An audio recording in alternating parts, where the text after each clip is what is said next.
Hello everyone, जैसे हम solve कर रहे थे BHU ओल्ड पेपर के बारे में, तो यहाँ पर कुछ इंपॉर्टेंट क्वेश्चंस को लिया गया है जो कि यहाँ BHU ओल्ड पेपर में आपसे पूछे गए हैं। ठीक है, तो यहाँ पर जितने भी क्वेश्चंस को कराया जाएगा तो उनको थोड़ा सा ध्यान समझिएगा, क्योंकि यहाँ सभी मोस्ट इंपॉर्टेंट है और सभी पूछे गए हैं एग्जाम में।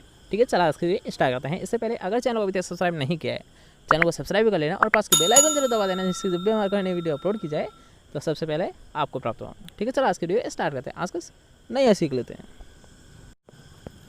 तो आज का हमारा फर्स्ट क्वेश्चन है कि शरीफा किस परिवार का पौधा होता है या फिर किस फैमिली का होता है। ठीक है, यहाँ पर आप सोचे फैमिली के बारे में, तो शरीफा की कौन सी होती है? ये होती है एनोनेसी। ठीक है, कौन सी होती है याद रखिएगा, एनोनेसी होती है। नेक्स्ट क्वेश्चन ये बढ़ते हैं। नेक्स्ट क्वेश्चन एक अच्छा क्वेश्चन है। यहाँ पर आपसे पूछा गया है कि इटावा अग्रणी परियोजना किस वर्ष में शुरू की गई थी। ठीक है, इटावा पायलट जो प्रोग्राम था, तो इसकी शुरुआत कब की गई थी? तो इसकी शुरुआत की गई थी 1948 में। और अगर बात करते हैं किसके द्वारा, तो इसकी जो शुरुआत की गई थी ये की गई थी डेनियल बैनर के द्वारा। किसके द्वारा की गई थी यार? डेनियल बैनर के द्वारा की गई थी। और कब की गई थी? 1948 में की गई थी। ठीक है, याद रखिएगा, एक वेरी वेरी इंपॉर्टेंट क्वेश्चन ये बनता है, इसलिए इसका विशेष आपको ध्यान रखना है। नेक्स्ट क्वेश्चन ये बढ़ते हैं। नेक्स्ट क्वेश्चन आप पूछे गए कि समन्वित ग्रामीण विकास योजना किस वर्ष में शुरू की गई थी।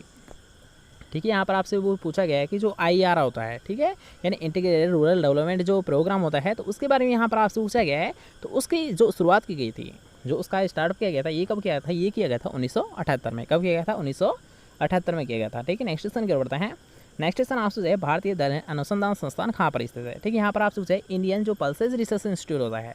ठीक है, तो याद है जितने भी जो इंस्टीट्यूट हैं उनके इंग्लिश में आपको जरूर याद रखना है नाम।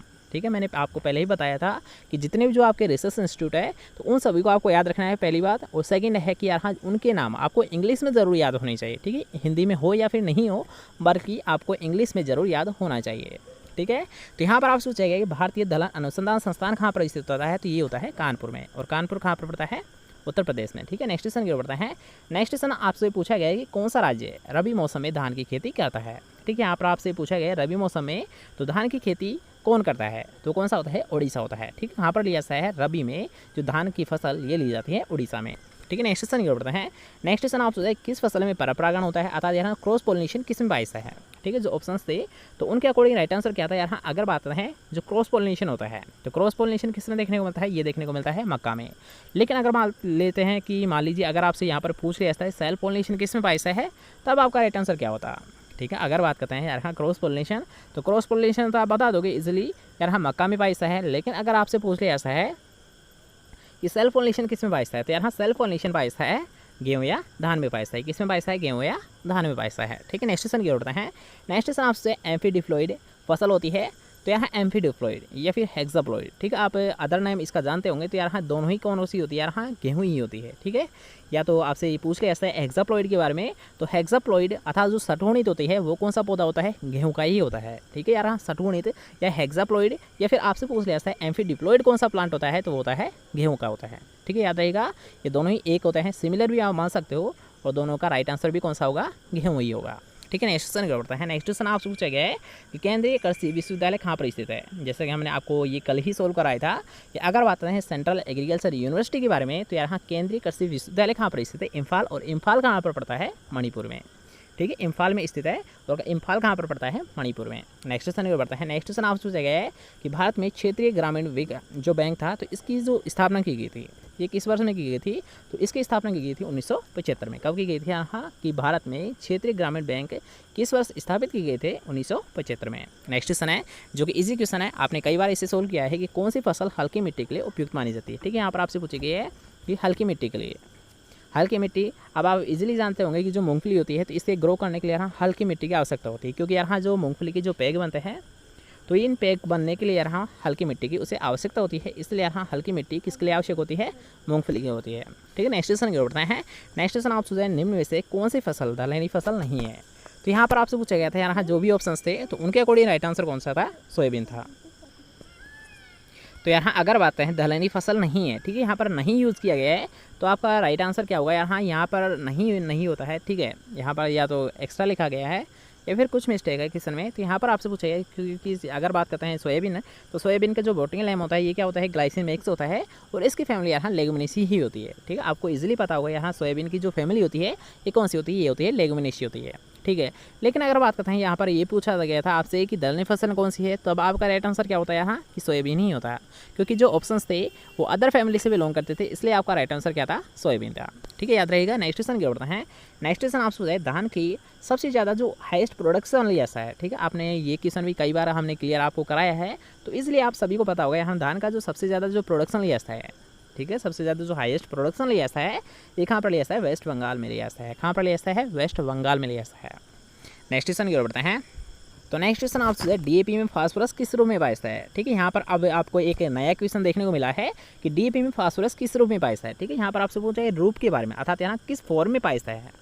ठीक है, आपने ये तो पढ़ लिया कि फास्फोरस कितना पाया है, लेकिन यहाँ पर एक नया क्वेश्चन आपको देखने को मिला है कि डीएपी में फास्फोरस होता है, ये किस रूप में होता है, किस फॉर्म में होता है। तो किस फॉर्म में होता है, ये होता है फोस्फोरिक अम्ल में होता है। किस रूप में होता है, ये होता है फोस्फोरिक अम्ल में होता है। ठीक है, नेक्स्ट क्वेश्चन क्या होता है, नेक्स्ट क्वेश्चन आपसे पूछा है कि आलू में अर्ली ब्लाइट होता है। ठीक है, यहाँ पर आपसे पूछा है अर्ली ब्लाइट के बारे में, तो यहाँ ब्लाइट है, तो ब्लाइट किसके द्वारा होती है, ये होती है फफूंद के द्वारा होती है। किसके द्वारा होती है, आलू में जो अल्टरनेरिया ब्लाइट या फिर जो आप मान सकते हो अर्ली ब्लाइट, तो अर्ली ब्लाइट किससे होता है, यहाँ ये होता है फफूंद से होता है। ठीक है, नेक्स्ट क्वेश्चन क्या होता है, तो नेक्स्ट क्वेश्चन इजी क्वेश्चन है, सभी जानते हैं कि विकृत या माल फॉर्मेशन। ठीक है, मैंगो माल फॉर्मेशन नाम से स्पष्ट हो जाता है कि माल फॉर्मेशन होती है, ये किस में पाई जाती है, ये पाई जाती है आम में पाई जाती है। ठीक है, यहाँ पर एक शॉर्ट टिप्पणी में हम बात कर लेते हैं कि आम की अगर बात करते हैं माल फॉर्मेशन की। ठीक है, तो मैंगो माल फॉर्मेशन होता है मुख्यतः दो प्रकार का होता है, एक होता है फ्लोरल होता है, एक होता है वेजिटेटिव माल फॉर्मेशन होता है। ठीक है, नाम से स्पष्ट है, यहाँ इसमें तो क्या होता है फ्लोवर डैमेज होते हैं और इसमें वेजिटेटिव पार्ट डैमेज होते हैं। ठीक है, मुख्यतः दो प्रकार की होती है, एक होती है फ्लोरल, एक होती है वेजिटेटिव, यानी जो माल फॉर्मेशन वाइजता है। ठीक है, याद रहेगा। नेक्स्ट क्वेश्चन क्या होता है, नेक्स्ट क्वेश्चन आपसे आणविक प्रजनन, आणविक प्रजनन पादप प्रजनन को किस प्रकार मदद करता है, तो ये कहता है यार जो यहाँ नई जो वेराइटी रिलीज़ की जाती है, तो उनके लिए यहाँ जो आणविक अर्थात यार आप ऐसे मान सकते हो कि यहाँ जो मॉलिक्यूलर मार्कर होते हैं। ठीक है, मॉलिक्यूलर आपने ये शायद पढ़ा होगा क्योंकि बीएससी में टॉपिक ये मिलता है, लेकिन शायद 12th में भी है ये कि मॉलिक्यूलर जो मार्कर होता है। ठीक है, यहाँ पर याद रखना है जो मॉलिक्यूलर मार्कर होता है तो उसका प्रयोग यानी उसके जो मदद करता है वो ब्रीडिंग में, तो उसका जो मेन रोल होता है ये होता है नई किस्म को रिलीज़ करने में। ठीक है, जो उसका यानी हेल्प करता है वो किसके लिए करता है, ये करता है नई किस्म को या फिर नई वेराइटी को रिलीज़ करने में करता है। ठीक है, नेक्स्ट क्वेश्चन ये होता है, नेक्स्ट क्वेश्चन आप सोचते गए कि धान में खेरा रोग होता है, तो ये लगभग आपको हर एक एग्जाम में देखने को मिल जाता है, तो सभी को पता है किसके द्वारा होता है खेरा रोग, ये होता है जिंक के द्वारा होता है। नेक्स्ट क्वेश्चन एक अच्छा क्वेश्चन है कि सरसों में अल्टरनेरिया ब्लाइट रोग होता है। ठीक है, अल्टरनेरिया ब्लाइट किसके द्वारा होता है, तो अल्टरनेरिया ब्लाइट किसके द्वारा होता है, फफूंद से होता है। ठीक है, यहाँ पर आपको एक पॉइंट याद रखना है। ठीक है, आप डायरेक्ट ये याद रखिए कि मान लीजिए अगर आपको ब्लाइट देखने को मिल रहा है, ठीक है, अगर आपको ब्लाइट देखने को मिल रहा है तब आपका राइट आंसर क्या होगा, फफूंद ही होगा, क्योंकि यार हाँ फ्लाइट या जो ब्लाइट होती है, ठीक है यार हाँ जो ब्लाइट होती है, तो ये ब्लाइट जनी जितनी भी जो डिजीज होती है ये किसके द्वारा होती है, ये होती है फफूंद से ही होती है। ठीक है, आप एक शॉर्ट टिप्पणी भी से मान सकते हो, शॉर्ट नोट्स भी आप बना सकते हो कि मान लीजिए आप ऐसे लिख लीजिए कि ब्लाइट रोग किसके द्वारा होता है, फफूंद जनित रोग होते हैं या फिर फफूंद के द्वारा होता है। ठीक है, याद हो जाएगा।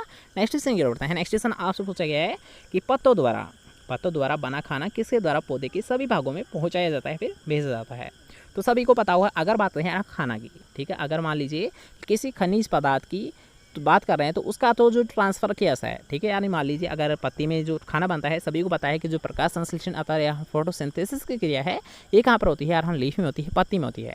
लेकिन यार हाँ ये पत्ती में तो बनता है, लेकिन पूरे जो प्लांट है तो इसमें ट्रांसफ़र किसके द्वारा होता है, यही तो यहाँ पर पूछा गया है।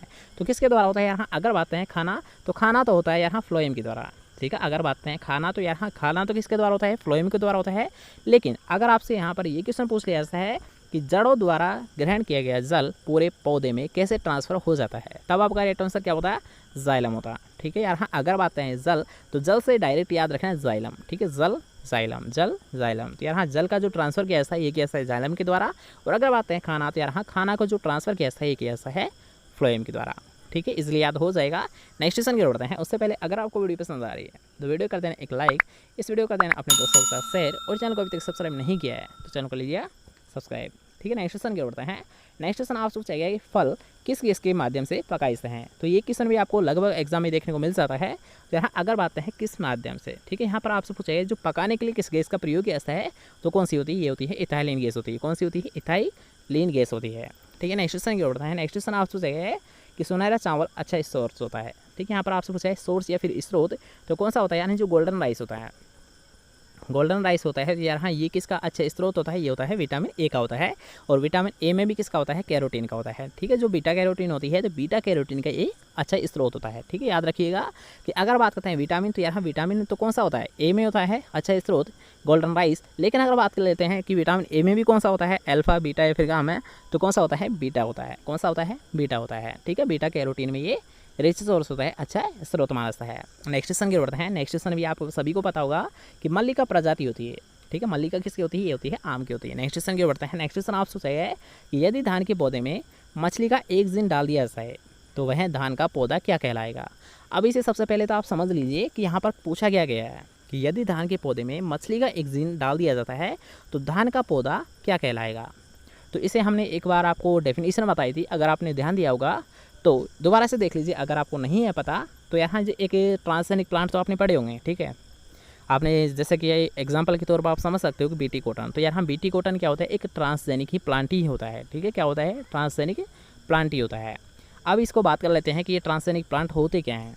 ठीक है, तो मान लीजिए कोई सा भी प्लांट है या फिर कोई सा भी जीव, मान लीजिए आप कि कोई सा भी जीव या फिर कोई सा भी प्लांट दूसरे जीव से या दूसरे प्लांट से यहाँ उसके जीन को मान लीजिए ये होता है ए, ये होता है बी, तो यहाँ बी के जीन को अगर ए में ट्रांसफ़र किया जा रहा है तो यहाँ ए पौधे को जब किस नाम से आता है, इसे ही जाना जाता है ट्रांसजेनिक प्लांट से। अब ये क्यों किया जाता है, इसका उद्देश्य क्या होता है, तो इसका उद्देश्य होता है सबसे पहले तो यहाँ की मान लीजिए बी के कोई अच्छे स्रोत है या फिर अच्छे गुण मान लीजिए, अच्छे जो करेक्टर होते हैं, तो इन अच्छे करेक्टर को यहाँ ए में ट्रांसफ़र करने के लिए क्या करते हैं, इसमें से जीन को ट्रांसफ़र कर देते हैं। ठीक है, याद रखिएगा कि ट्रांसजेनिक प्लांट क्या होता है, यहाँ एक पौधे या फिर दूसरे पौधे, ठीक है, एक पौधे से दूसरे पौधे में जीन को ट्रांसफ़र करना ही क्या कहलाता है, ट्रांसजेनिक प्लांट कहलाता है। और इसका मुख्य उद्देश्य क्या होता है, यहाँ अच्छे गुणों को दूसरे प्लांट में या फिर दूसरे जीव में ट्रांसफ़र करना इसका मेन रोल होता है, मुख्य उद्देश्य होता है।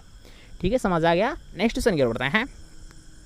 नेक्स्ट क्वेश्चन आप है ब्रेसिका जुन्सिया के अंतर्गत आता है, तो यहाँ ब्रेसिका जुन्सिया के अंतर्गत आता है, तो ऑप्शंस थे उनका अकॉर्डिंग राइट आंसर क्या था, राई। ठीक है, नेक्स्ट क्वेश्चन की ओर बढ़ते हैं। नेक्स्ट क्वेश्चन आप सोचे IRRI कि प्रथम महानिदेशक या प्रथम जो डीजी थे ये कौन थे, तो ये थे डॉक्टर MS स्वामीनाथन। कौन थे यहाँ प्रथम डीजी, ये थे डॉक्टर MS स्वामीनाथन। IRR आप जानते होंगे कि इंटरनेशनल राइस रिसर्च इंस्टीट्यूट।